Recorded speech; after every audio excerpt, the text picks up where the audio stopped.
Hi, Jump. Hello. Welcome back to another episode of Jump Stuff. I've been really proud of our work the last couple weeks. We focused our jumps on timing, clearance, and consistency. This week's jump is all about sheer verticality. First, let's head to the garage.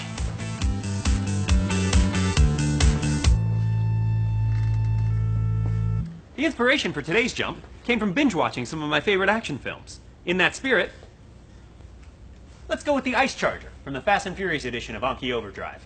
We may not have a C-130, but we do have an obscenely tall atrium. It's time to suit up.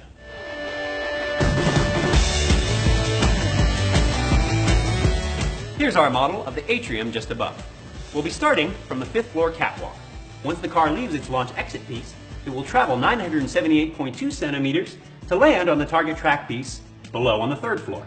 In order to mitigate downward acceleration, I'll be attaching a small hobby parachute to each car. This jump is as much about precision landing as it is about height. Speaking of height, board! The total height for this jump is 978.2 centimeters. That's roughly the length of 122 Ice Chargers stacked end to end. Also, 3/4 the height of a Brachiosaurus, but who's to say? Also, half the length of a standard bowling alley. If we're taking into account the car's 1/43 life-size scale, were we to attempt this jump with an actual Ice Charger, we'd be jumping twice the height of the Hoover Dam. With all that in mind, it's time to jump stuff. Jump cut! Ha! Hey, wait a second. Oh, this is next week's episode. Spoiler alert! Jump cut! Ha! Made it! And look, we're all set with our first attempt. Target track pieces are assembled all the way down there. I put 3 landing track pieces attached to 3 straight track pieces to optimize my chances for a successful landing. At this point, anything in the drop zone is a success. Oh God! No! Oh no! No! Oh God! First attempt, utter failure, didn't even launch. Parachute strings got all tangled up. Now we're reset, ready to go for attempt number 2. Oh God! No, it cleared! Oh God! No, it's gone! It's gone! After analyzing the data and footage from our first attempt, it's clear we won't be able to hit our target unless the car is leaving the track at the same place each time. Therefore, I've adjusted our track design a little bit. As you can see, I've added a few extra track pieces and installed an eyelet on the top of the Ice Charger.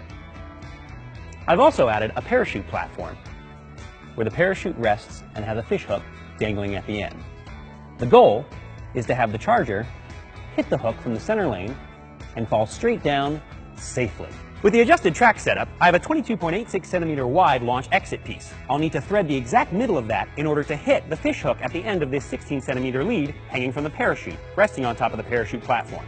Between the parachute platform and the launch platform itself, I have 35.56 centimeters of clearance. From the top of the ramp piece, 12.7 centimeters, I have to hook the fish hook directly via the eye hook so that it'll go straight down in a plumb line. Will it work? Only one way to find out. First attempt with the new rig. Here we go.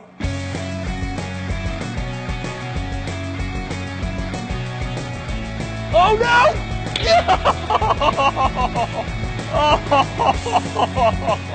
Same car, lost its little tail spoiler, but somehow it's still working. So here we go, attempt number 2. No! All right. Same car, somehow still works. I'm gonna try to simplify my track a little bit more so I can get a clearer look at the alignments. No! God! No! No! Ah! All right, 3, 2, 1. Totally missed. Totally missed. Didn't even hit the hook. What am I doing wrong? I don't know. I don't know what it is. I don't know what it is. It's like equal parts excitement and adrenaline and fear. 3, 2, 1.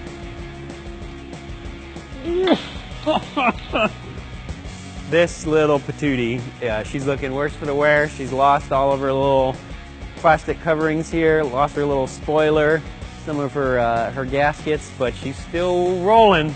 In 3, 2, 1.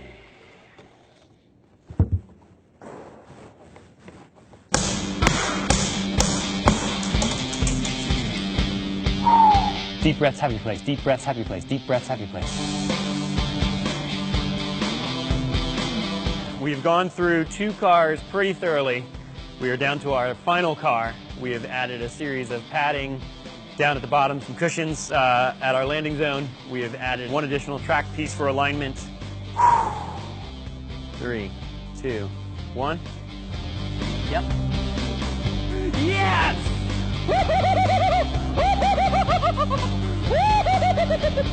Yes! Jumped it! Okay, so we're like 14 takes in.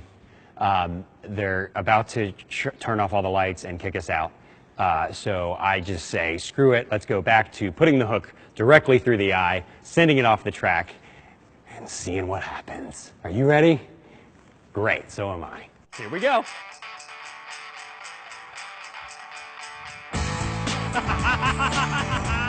Oh my God! Oh my God, you keep driving!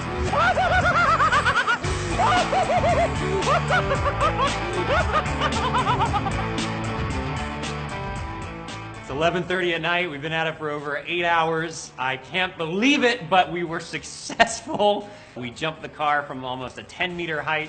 This jump also doubled as a stress test. These Anki overdrive cars are incredibly resilient. I'm impressed to say that they were able to drop over and over and over again. We had over 15 takes across 3 different cars, and every single one of them was able to come back and do it again and again and again. We were successfully able to have the cars launch, hook onto the parachute, and land somewhere near the target. Our final one, we actually just had to go straight with the parachute. Simple was the best answer. It landed on the target, found the track, and jumped off of the track piece down there. I count that as a success in my book. Don't forget to like, share, and subscribe. We'll see you back here next week for another episode of Jump Stuff.